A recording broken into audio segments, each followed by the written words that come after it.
Bom dia, meus queridos e queridas, amados e amadas do coração de Deus, graça e paz, da parte de Cristo Jesus, o nosso Senhor e Salvador. O fim da festa do pecado. Daniel 5, 25, vamos ver? Esta, pois, é a escritura que se escreveu. Mene, mene, tekel e parsim.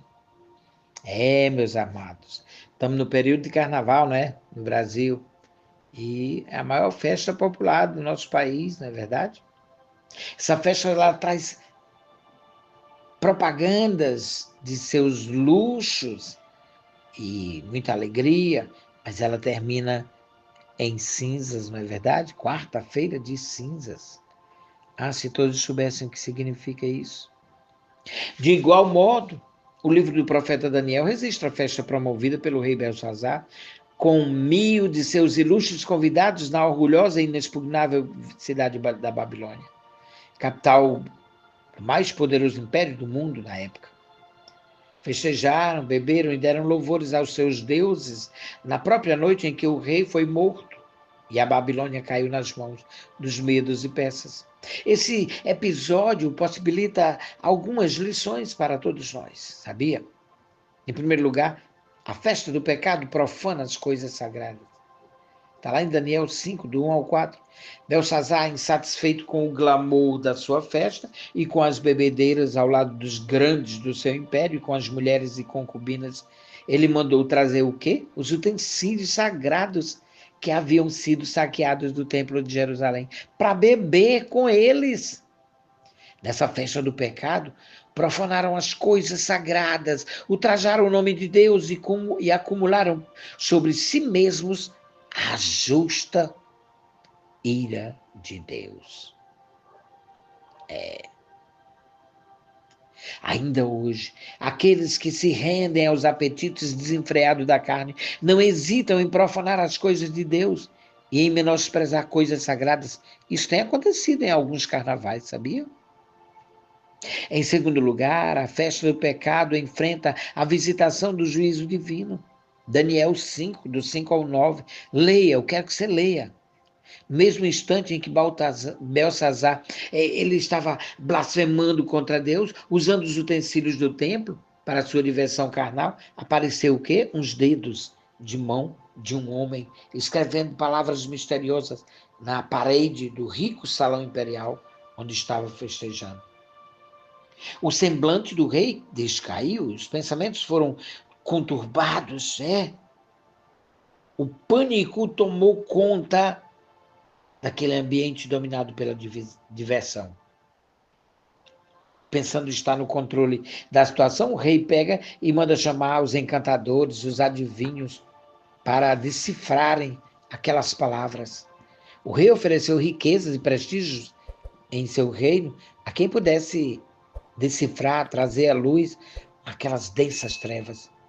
Tudo foi em vão, encantadores nenhum puderam dar explicação ao rei sobre aquelas palavras misteriosas. Isso apenas acrescentou ainda mais o temor no coração do rei, já sobressaltado. Em terceiro lugar, a festa do pecado é confrontada pelo profeta de Deus, Daniel.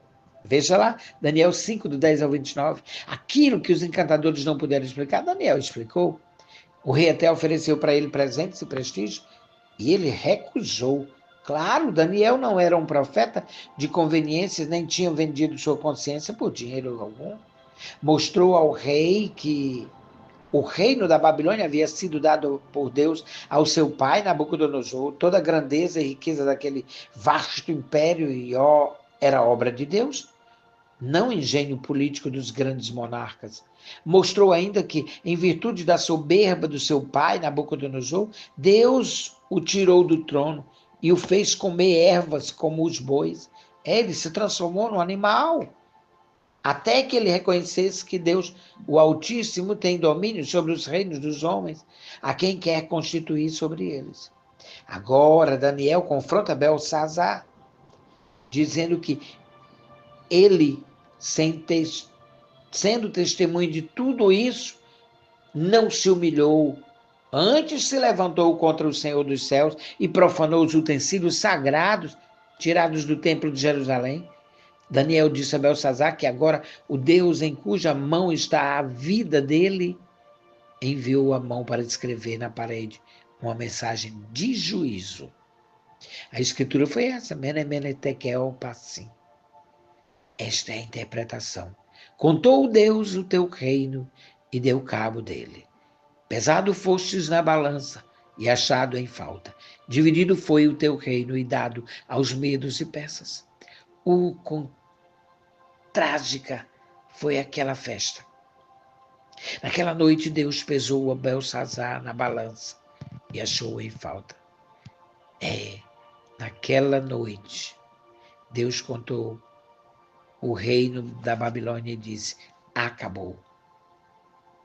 E a Babilônia foi dividida para os medos e persas. Em quarto lugar, a festa do pecado termina com a morte do rei e a queda do reino. Está lá, Daniel 5, do 30 ao 31. Leia. Naquela mesma noite, Belsazar que era o rei dos caldeus, foi morto.